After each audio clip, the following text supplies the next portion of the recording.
So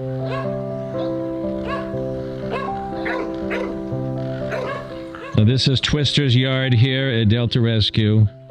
He has his own property, his own house, his own yard, and there is his water. He has dry food available all day, and then he gets fed wet food, canned food in the afternoon.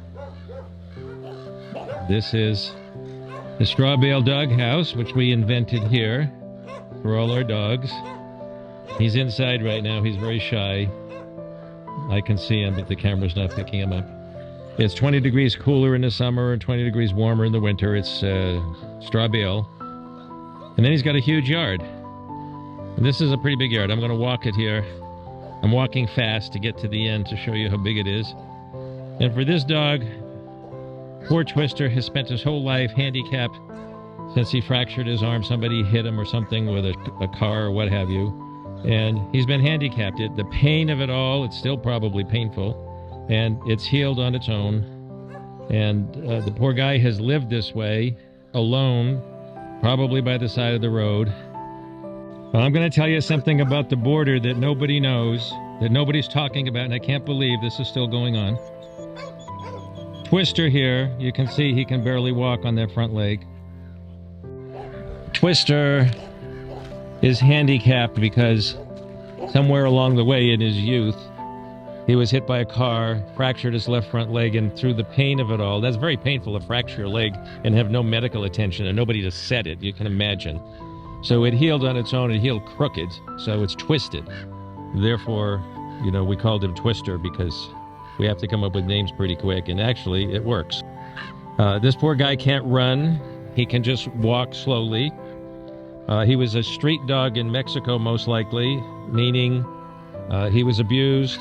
And he's eventually crossed the border with illegals. And in some cases, they buy them from somebody that the dog goes to for food. He claims he's the owner. And he'll sell the dog to illegals coming across so they can pretend they're a family. And that's probably how he came, because he can't really walk that far. And then when he's here and they're all done with him, they split and go in different directions. And they leave the dog. And so he's left in the desert, not even the street in Mexico. He's left in the desert. There's no water, there's no food. He can't go anywhere.